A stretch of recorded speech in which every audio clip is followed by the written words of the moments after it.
जब टूटने लगे हौसले तो बस याद रखना, बिना मेहनत के हासिल तक तो ताज नहीं होते। ढूंढ लेना अंधेरों में मंजिल अपनी, जुगनू कभी रोशनी के मोहताज नहीं होते। और आज हमारे रोटरी क्लब जयपुर गुरुकुल के पॉडकास्ट में जो गेस्ट हैं वो जुगनू नहीं है, स्वयं एक पूरी मशाल है, जो स्वयं एक कुशल, वेरी एक्सपीरियंस्ड बड़े डॉक्टर होने के साथ ही एक समाज सेवक भी हैं। आज के हमारे रोटरी क्लब जयपुर गुरुकुल के पॉडकास्ट चेतना के डिस्टिंग्विश्ड गेस्ट हैं डॉक्टर पीयूष माथुर। सर, आपका बहुत बहुत स्वागत है। Dr. Piyush Mathur is currently working as Senior Consultant Nephrologist at SDMH Jaipur. He started the kidney transplant program at SDMH and has done nearly 100 kidney transplants in last 3 years. Before coming to Jaipur in 2015, he worked at various positions in various institutes like Nuclear Power Corporation, Indian Railways, Medical College, etc. By the inspiration of Shri Kanchan Ji Maharaj, together with Rashmi and Bhuvnesh Ji, he formed a trust, Shri Krishna Kanchan Seva Trust, a trust by common man for common men. With the sole idea of giving back to society, he established Shri Kanchan Dialysis Center, a dream project to provide dialysis absolutely free of cost to the needy, and in last 1 year, the center has done nearly 3,000 dialysis free of cost. तो आपको ज्यादा किससे मोहब्बत है, अपने profession से या social service से? आपको निर्मल आनंद की प्राप्ति किससे और कैसे मिलती है? First of all, thank you Shilpi ji, and thank you Gurukul and Ankita ji for giving me an opportunity to interact with the Rotarians and other people of the society. So very valid question कि निर्मल आनंद किस चीज़ से मिलता है? So recently I was going through a book Ikigai. अच्छा. So Ikigai में है कि when your profession is your passion, and when you are enjoying your profession, also getting money from it, also serving the society, and that is your passion, that is Ikigai.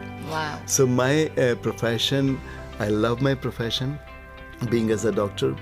And fortunately I am blessed कि मुझे last 2 साल से एक society को एक अलग तरीके से सर्व करने का मौका मिला है through Shri Kanchan dialysis centre. So that's how I feel blessed कि मेरा प्रोफेशन, मेरा पैशन, हम मिलकर के जो हैं वो एक तरह से सोसाइटी को सर्व कर पा रहे हैं. यही मेरे लिए निर्मल आनंद है. क्या बात है. एक्चुअली आपकी जो निर्मल आनंद की प्राप्ति का जो प्रोसेस है वो दूसरों को भी निर्मल आनंद की प्राप्ति करा रहा है कि किस तरह से आपने एक ऐसा डायलिसिस सेंटर शुरू किया है जो फ्री ऑफ कॉस्ट है, जिसके बारे में सोचना ही एक बहुत ही बड़ा काम है. मतलब आपके दिल में दूसरों को देने के लिए इतना प्यार होना चाहिए कि आप इस थॉट के बारे में सोच पाए. तो हम इसी से शुरुआत करते हैं कि आपकी जर्नी के बीच में आपने श्री कंचन डायलिसिस सेंटर के बारे में free of cost dialysis provide कराता है, वो आपने सोचा कैसे? दर्द था दिया गया कि हर दुखी को प्यार दूं, दर्द था दिया गया कि हर दुखी को प्यार दूं, और सांस यूं के स्वर्ग भूमि पर उतार दूं. क्या बात है. तो when as a journey, as a doctor, as a nephrologist, जब मैंने देखा कि बहुत सारे लोगों को हम चाहते हुए भी अपनी सर्विसेज प्रोवाइड नहीं कर पाते हैं. So but before that I would like to add कि this Shri Kanchan dialysis centre में थोड़ा सा इसके बारे में बताना चाहूँगा कि how we established and how we started this centre. So Shri Kanchan dialysis centre, as you already mentioned, this is divine blessings और divine inspiration of Shri Kanchan ji Maharaj. So I met him for a very brief period, और उस दौरान मुझे लगा कि नहीं, I think I should give something back to the society. So I shared my views with my wife Rashmi and some close friends, and then we formed this trust. अब हमें ये समझ में नहीं आ रहा था कि how to serve, then what shall we do. हमने बहुत बार सोचा कि हम ये काम कर लेते हैं, कुछ एजुकेशन में कर लेते हैं, कुछ दूसरा कर लेते हैं. Then suddenly one fine day I thought कि let's start a dialysis center. उसके पीछे का बैकग्राउंड ये था कि one of my patient जिसको मैंने मेरे हॉस्पिटल में ट्रीट कर रहा था, तो he wanted to undergo quality care dialysis, but he was not able to afford the quality care dialysis because most of the centers in Jaipur और राजस्थान जहाँ पर dialysis होता है, it's a very expensive process. तब मुझे लगा कि एक ऐसा सेंटर होना चाहिए जहाँ पर इस तरह के लोगों को हम free of cost dialysis provide कर सकें. So I shared with my friends कि हम ऐसा सेंटर स्टार्ट करना चाहते हैं. दैट वाज कोविड टाइम और the establishment cost of this centre was huge.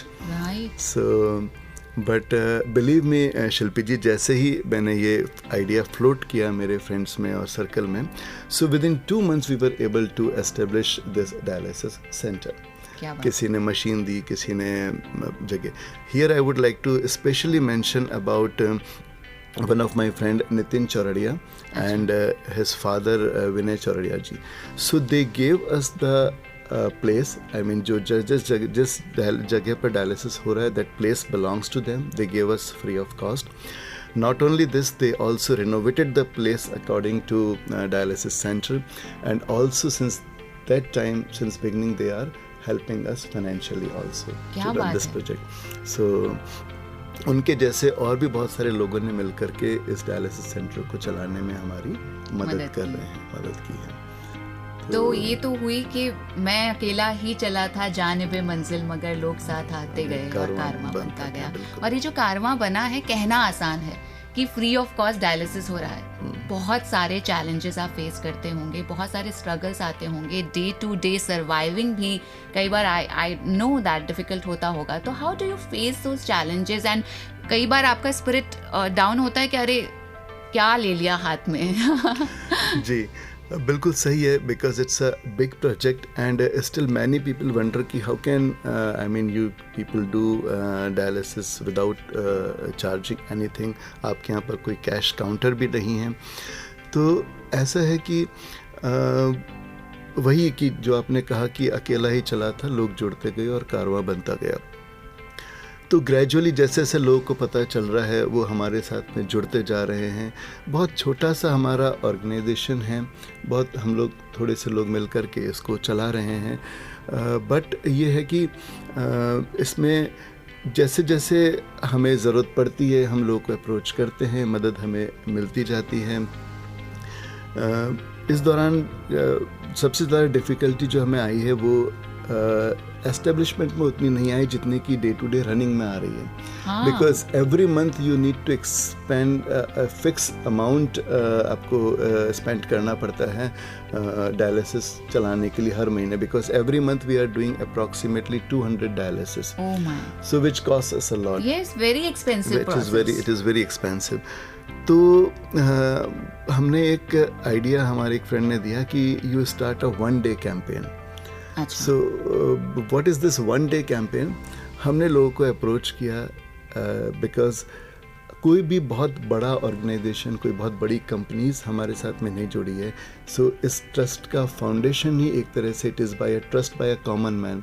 हम लोग बहुत ही कॉमन लोग हैं and this is a trust by a common man for common man. So सारे इसमें जो हमारे मददगार हैं या जो साथ में जुड़े हैं वो सभी कॉमन मैन हैं. तो this 1 day campaign is all about कि वी रिक्वेस्टेड पीपल कि आप साल में सिर्फ एक बार, एक दिन जो आपकी लाइफ का इम्पॉर्टेंट डे है, it could be your birthday, your anniversary or any other important day, special day in your life, आप सिर्फ हमको उस एक दिन साल में एक बार ओनली 11,000 रुपीज़ हमें डोनेट करें. अच्छा. And why this figure of 11,000? Because कि हमें एक दिन का डायलिसिस का खर्चा, हमारा 10 डायलिसिस जो हम करते हैं वो अप्रॉक्सीमेटली 11,000-12,000 का आता है. अच्छा. So if somebody is donating us 11,000 rupees, तो उस दिन का डायलिसिस उनके नाम से हो जाता है. अच्छा. So we are trying to make a chain of around 365 people जो हर दिन हमें इस तरीके से मदद करते रहें. और so that's how this picked up well and people are getting associated with us. और हम हर महीने लोग हमारे साथ जुड़ते जा रहे हैं. सो उसके बाद थिंग्स हमारे लिए थोड़ी सी और आसान हो गई है. तो पैशन तो होना ही चाहिए. Creativity and ideas are also very important. I will not go into data and figures, but still I would like to ask कि अब थोड़ा सा स्मूथ हुआ है प्रोसेस? यस, डेफिनेटली स्मूथ हुआ है. और हमने थोड़ी सी अपनी फंक्शनिंग भी शुरू से ही हमने डिवाइड कर रखी थी कि like Rashmi will take care of day-to-day management, department. अच्छा. And my friend Bhavnesh ji will take care of the technical aspects, जैसे dialyzers provide करने हैं या coordinating with the technicians and others. So I take care of only the medical part.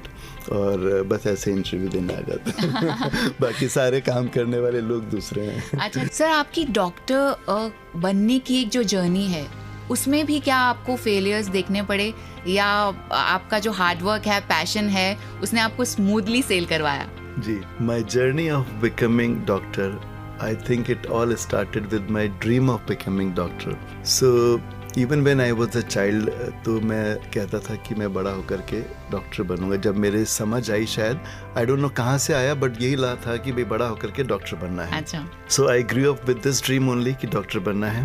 And उस ज़माने में pre medical test entrance हुआ करता था. So I attempted for that, but जब एग्ज़ाम था तो आई फेल इल. मेरी तबीयत ठीक नहीं थी, तो I could not take that exam. वो that was my failed attempt first. Then I prepared, and again second attempt, because of 3 or 4 marks I could not succeed. अच्छा. But I was determined. लोगों ने discourage भी किया, because being from a very middle class family, it was very difficult कि हम और एक preparation का जोखिम उठा सकें. But my parents, they supported me, and my family supported. और इस तरीके से I took 3rd attempt. And that's how I succeeded, and I got entrance in the medical school, medical college. But उसके बाद में भी struggle और failure. So what I want to impress upon is कि there are actually no failures. There are only lessons in the life. So I learned from my failure कि no, that was probably not the correct way of studying. That was not the correct way of doing the things. So, but I was determined. So that's how I got succeeded. Once I completed my MBBS, then because of some you can say unavoidable or very बहुत ही कुछ ऐसी स्थितियाँ थी जिनकी वजह से I could not pursue my post graduation. अच्छा. Then because बहुत ही hard time था, तो मुझे काफ़ी मुश्किलों के बाद I got a very good central government job. Very nice. But दिल में हमेशा रहता था कि मुझे तो नेफ्रोलॉजिस्ट बनना है या फिजिशियन बनकर मुझे कुछ और आगे बढ़ना है, आगे पढ़ना है. So after 5 years I left my central government job. जब स्थितियाँ अनुकूल हुई और जब मैं कर सकता था, तो then I pursued my post graduation in medicine and then nephrology, and then I was sponsored by International Society of Nephrology for my fellowship in one of the branches of nephrology. I went to US for that. So काफ़ी ज़्यादा वो करने के बाद, but ये होता है कि जब इरादे बुलंद हों और जब वैसे भी वो कहते हैं कि किसी को इतनी शिद्दत से चाहो तो फिर सारी कायनात बुलाने में लग जाती है. तो ऐसे करके मतलब कहने का ये है कि अपने फेलियर से कभी भी घबराइए मत. टेक इट एज, जो आजकल बच्चे जो पढ़ाई करते हैं नीट की या जो एंट्रेंस एग्जाम्स मेडिकल का, इंजीनियरिंग का देते हैं, अगर एक आध अटेम्प्ट फेल हो जाते हैं तो दे टेक इट कि भाई हमने तो बहुत बड़ा कुछ गुनाह हो गया है. It is not like this. Life, जिंदगी बहुत बड़ी है. एक बहुत ही ब्यूटीफुल मैसेज दिया है आपने. बिल्कुल, बहुत बड़ी जिंदगी, उसमें साल 2 साल 3 साल this side that side, that doesn't matter at all. So जो आपने सोचा, डिटरमाइन किया, उससे पूरी शिद्दत से चाहें, आपको जरूर मिलेगा. क्या बात है, शिद्दत होनी चाहिए. कौन कहता है आसमां में सुराख नहीं हो सकता, एक पत्थर तो शिद्दत से उछालो यारों. बहुत ही खूब कहा है. जैसे कि आपने बताया कि श्री कंचन डायलिसिस सेंटर, इसमें बहुत सारे पेशेंट्स का आप डायलिसिस फ्री ऑफ कॉस्ट करते हैं, बट उन पेशेंट्स का सिलेक्शन क्राइटेरिया क्या होता है? क्योंकि इतने सारे पेशेंट्स ये सोचकर, ये सुनकर आते होंगे कि यहाँ पे डायलिसिस फ्री ऑफ कॉस्ट होता है, और डायलिसिस पूरा प्रोसेस ही बहुत एक्सपेंसिव है.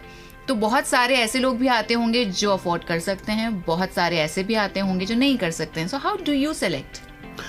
This is a very important question ma'am. जो हमारे पास में जो डायलिसिस सेंटर है, वहाँ पर हमारे पास में कोई कैश काउंटर है ही नहीं. तो हम किसी से पैसा तो कैश डायलिसिस करने के लिए ले ही नहीं सकते हैं, और लेते भी नहीं हैं हम किसी से.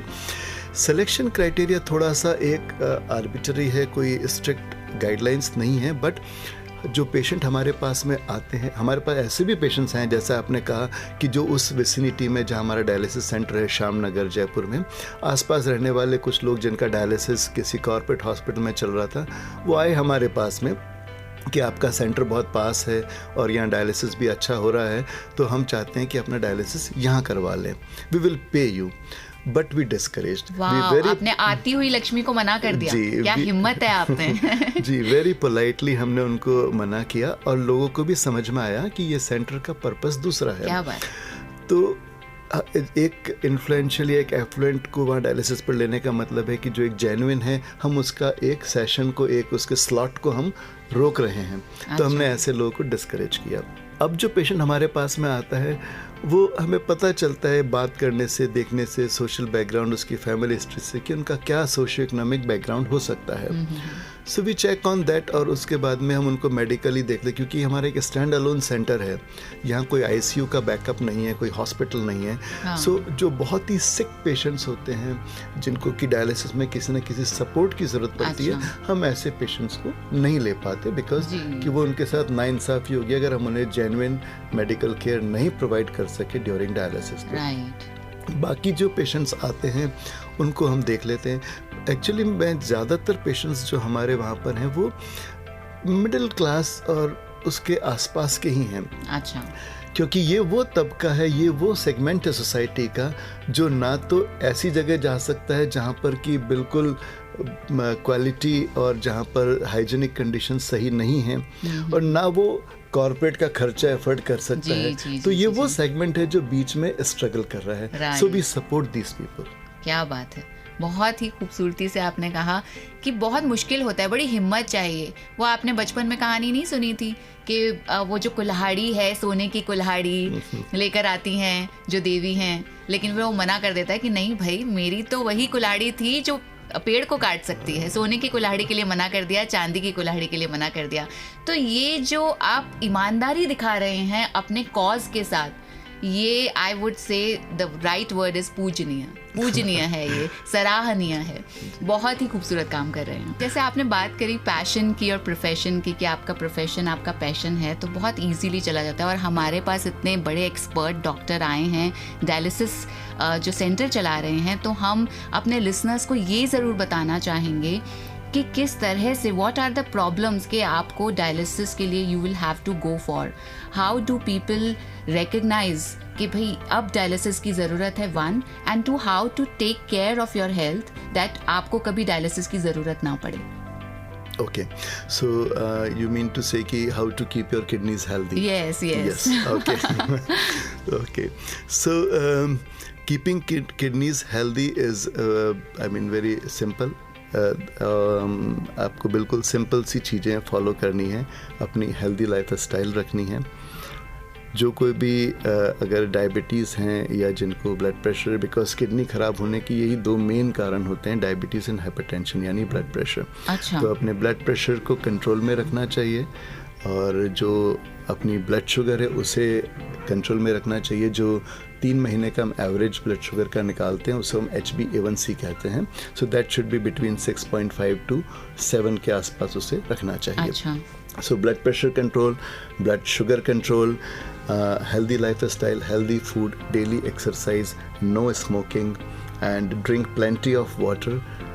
Avoid any over-the-counter products जो painkillers या इस तरह के होते हैं, they can injure your kidneys.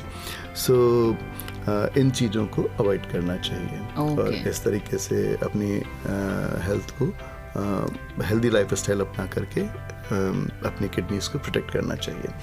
But जब किडनीज ख़राब हो जाती हैं और जब डायलिसिस की ज़रूरत आती है तो follow your nephrologist advice and go for dialysis और किडनी ट्रांसप्लांट।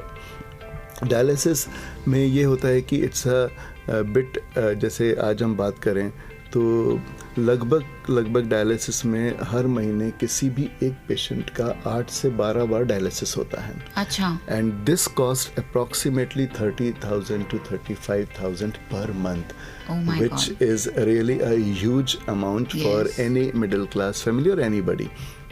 तो हमारा जो सेंटर है वहाँ पर most of the patients they belong to either middle class और बिलो मिडिल क्लास। उसका रीज़न ये है कि अगर मान लीजिए 35,000 रुपये अगर आप एक महीने डायलिसिस में दे देते हैं तो एक बहुत सब्सटेंशियल अमाउंट जो है वो चला जाता है। जी बिल्कुल। So that's how we are trying to help people कि हम वहाँ पर उनको ये सुविधा प्रोवाइड कर सकें। अच्छा, आपकी एक अच्छी खासी ज़िंदगी चल रही थी एज ए डॉक्टर, बहुत अच्छी पेइंग जॉब थी, लेकिन आपने सोचा कि नहीं, मुझे एक दिया जलाना है, एक मशाल जलानी है, लोगों की मदद करनी है, और फिर आपने बहुत सारा स्ट्रेस लिया क्योंकि एक कुछ भी चीज़ नई शुरू करने में बहुत सारा स्ट्रेस तो होता ही है। How do you manage that stress? और फिर उसके बाद आप कैसे सेन रह पाते हैं कि ठीक है, अपना मेंटल वेलबींग का भी मुझे ख्याल रखना है while taking care of others. ऐसा कहा जाता है कि पहले आप खुद खुश होंगे तब आप दूसरों की मदद कर पाएंगे और दूसरों को खुश रख पाएंगे। तो how do you do that? जी बिल्कुल सही है। पहला सुख तो निरोगी काया ही होती है जी। And stress is everywhere.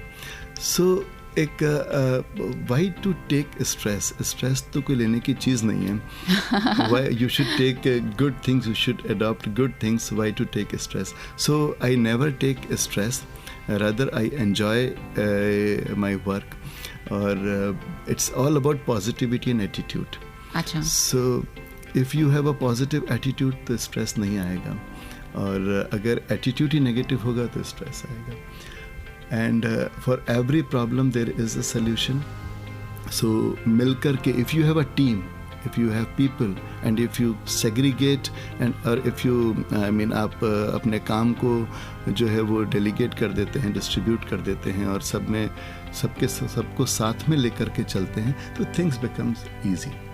Otherwise if you keep on doing, सारा काम मैं खुद ही कर लूँ और सब कुछ मैं ही कर लूँ, देन डेफिनेटली आपकी फिनिट कैपेसिटी है और आप अपने ऊपर डिमांड बहुत ज़्यादा डाल रहे हैं, तो डेफिनेटली स्ट्रेस आएगा। सो ये तो आप बहुत ही इजीली कह रहे हैं कि भाई आप डेलीगेट कर दीजिए वर्क, लेकिन अगर डेलीगेट कर दिया जाए वर्क और लोग काम आपके हिसाब से ना करें तो उससे भी ज़्यादा स्ट्रेस नहीं हो जाता? How do you deal with that? So काम भी उन्हीं को दिया जाता है जो उस काम को कर सकें, जो शिद्दत से करना चाहें, जो पैशन से करना चाहें।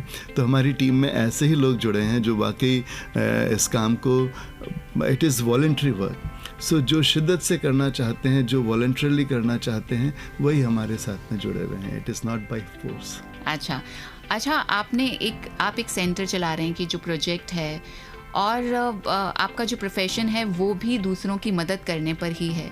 तो हमारे लिसनर्स को आप क्या एडवाइस देना चाहेंगे कि अगर आज मुझे सोचना है, वैसे तो मैं बहुत ही स्वार्थी हूँ, मैं सिर्फ अपना काम करती हूँ और घर जाती हूँ, मैं कोई दूसरों की मदद नहीं करती, लेकिन मैं बातें ऐसी करती हूँ कि दूसरों की मदद करनी चाहिए, झूठ नहीं बोलना चाहिए, ये नहीं करना चाहिए, वो नहीं करना चाहिए।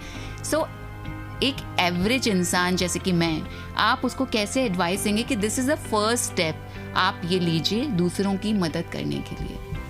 जी, आपने जो कहा आई डिफर।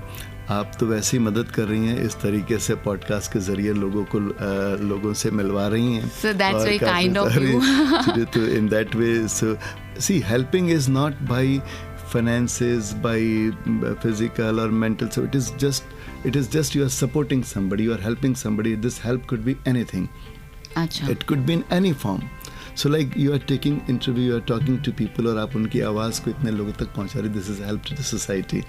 So जो आपका क्वेश्चन है कि what is the first step? Yes. First step to help somebody. I think helping somebody, first of all you should help yourself in the sense कि आप पहले अपने आप को फिजिकली और मेंटली फिट रखें, सही सोचें, और फिर आप दूसरों के बारे में जब आप सही सोचेंगे, आपका एटीट्यूड पॉजिटिव होगा, तो डेफिनेटली आप दूसरों को हेल्प करना चाहेंगे. So I always believe in the attitude and positivity.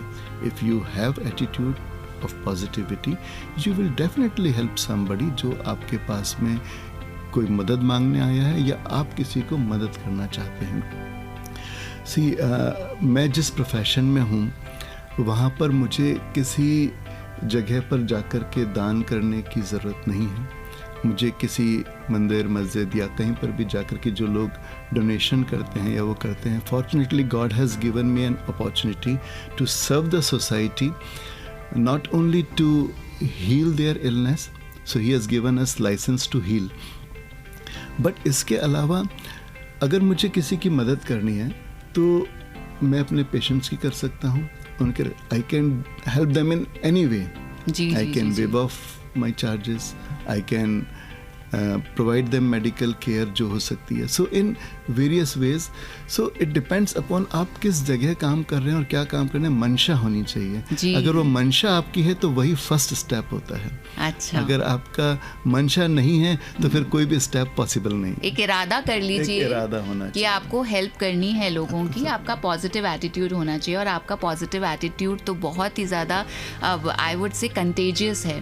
तो मतलब बिल्कुल ऐसा लग रहा है कि वो जो पॉजिटिविटी है वो ऊज हो रही है, ऊज आउट हो रही है. अच्छा सर, जो एक मैसेज हमारे लिसनर्स को जो भी आपका पॉडकास्ट सुन रहे हैं और श्री कंचन डायलिसिस सेंटर जो है आप जो चलाते हैं उनकी तरफ से आप क्या मैसेज देना चाहेंगे? ये मैसेज तो मैं आपकी तरफ से दे देती हूँ, अगर आप नहीं भी देना चाहें, कि जो 365 डेज 1 डे कैंपेन चल रहा है उसमें आप ज़रूर सपोर्ट कीजिए अगर आप कर सकते हैं. And it would not be supporting this centre, it would be supporting the society. क्योंकि एक दिन का डायलिसिस का खर्चा जो बहुत ही नॉमिनल अमाउंट ये जो सेंटर है जो इतने सालों से अपने आप सर्वाइव कर रहा है, अगर आप कर सकते हैं उसमें थोड़ा सा भी योगदान तो वाई नॉट. तो सर आप क्या मैसेज देना चाहेंगे हमारे लिसनर्स को?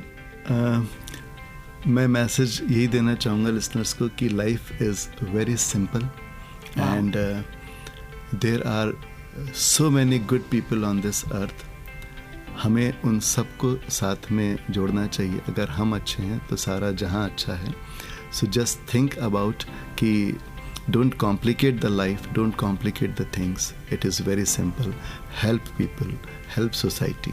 क्योंकि हम आज जो कुछ भी हैं वो इस सोसाइटी की वजह से हैं, इस समाज की वजह से हैं, आसपास के लोगों की वजह से हैं. कोई भी इंसान अकेला कभी भी खुद कुछ भी नहीं बन सकता है. क्या बात है. इवन अगर भगवान श्री राम ने भी अगर लंका पर विजय पाई थी तो वो भी बहुत सारे उनके साथ में लोग थे तब जाकर के वो लंका जीत पाए थे. सो अगर आप सबको साथ में लेते हैं और सोसाइटी को वापस कुछ देने का सोचते हैं जिसकी वजह से आज आपका वजूद है, तो मेरे ख्याल से that's more than enough. Thank you so much sir. आपने एक बहुत ही वंडरफुल मैसेज दिया. इस पॉडकास्ट में हम बहुत सारे इंटरव्यूज़ लेते हैं और लोगों को अलग अलग मैसेजेस देते हैं, और ये जो मैसेज आज के पॉडकास्ट में मिला है वो भी बड़ा खूबसूरत है कि दुनिया को साथ लेकर चलो और अपने आप सारे काम होते जाएंगे. और पॉजिटिव एटीट्यूड रखना बहुत ज़रूरी है. कोई बड़ी बड़ी ज्ञान की बातें नहीं हुई हैं आज पॉडकास्ट में. आज बहुत ही सिंप्लिसिटी के साथ एक सादा सा उद्देश्य आपकी ज़िंदगी में होना चाहिए कि सबको साथ लेकर चलिए और सोसाइटी के लिए काम कीजिए. What wonderful message he has given through our podcast today. Thank you so much sir हमारे पॉडकास्ट से जुड़ने के लिए. Thank you Shilpi ji. Thanks Gurukul Rotary. Thanks everybody. आप सुन रहे हैं Rotary Club Jaipur Gurukul podcast Chetna, और आज की जो चेतना है आई होप आपके वो दिल में जलती ही रहे और इस चेतना को फिर से जागृत करने के लिए हम फिर आ जाएंगे एक और एपिसोड के साथ. तब तक सुनते रहिए Rotary Club Jaipur Gurukul podcast Chetna. नमस्कार.